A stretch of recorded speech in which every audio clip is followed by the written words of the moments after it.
What happens when ordinary people are given power over others? How does it change them? In 1971, a psychology experiment at Stanford University attempted to answer these questions, but things spiraled out of control faster than anyone expected. This is the Stanford Prison Experiment. Explained. The study was conducted by psychologist Philip Zimbardo at Stanford University. His goal? To investigate how people conform to roles of power and authority in a simulated prison environment. 24 male college students were chosen. They were divided into two groups randomly. Guards, given uniforms, sunglasses, and batons. They were told to maintain order, but with no physical violence. Prisoners, given numbers instead of names and dressed in loose smocks to strip away their identity. The basement of Stanford University was converted into a mock prison. And then the experiment began.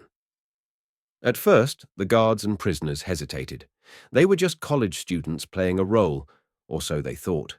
But soon, something changed. The guards started enforcing strict rules, far beyond what was expected.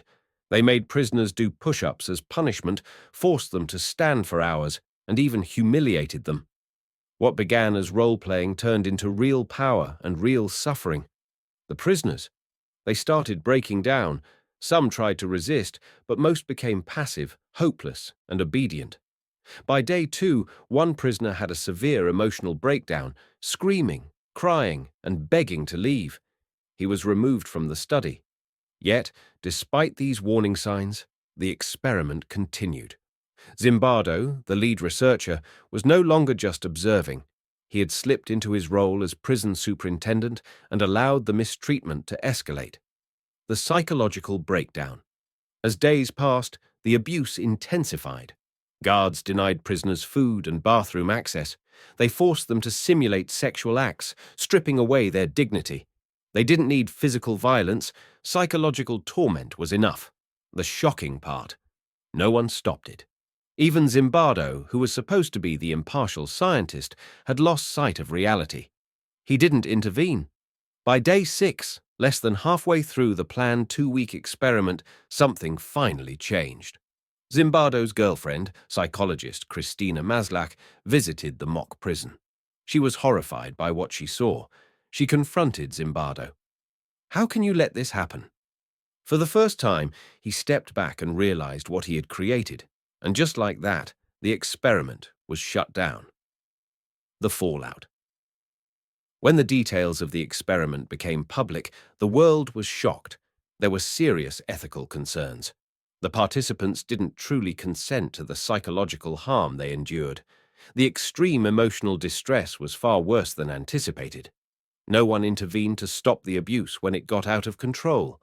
Because of this study, the American Psychological Association, APA, introduced stricter ethical guidelines for human research, ensuring an experiment like this could never be repeated.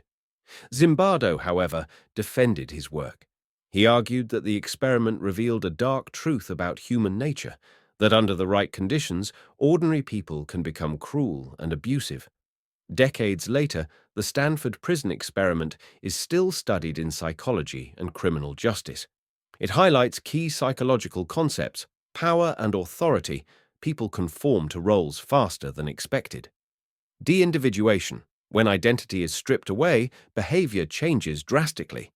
Obedience and group behavior. People follow authority, even if it leads to harm. But the study has its critics. Some psychologists argue that Zimbardo encouraged the guards' behavior, making it less of a real experiment and more of a staged scenario. Others compare the study to real-life horrors, like the Abu Ghraib prison scandal, where US soldiers abused Iraqi detainees, eerily mirroring what happened in the experiment. So, was the Stanford Prison Experiment a groundbreaking insight into human psychology, or was it an unethical disaster that should never have happened? What do you think? Was Zimbardo's experiment a necessary lesson about human behavior, or was it too unethical to justify? Let us know in the comments below. And don't forget to like, subscribe, and hit the bell icon for more deep dives into psychology.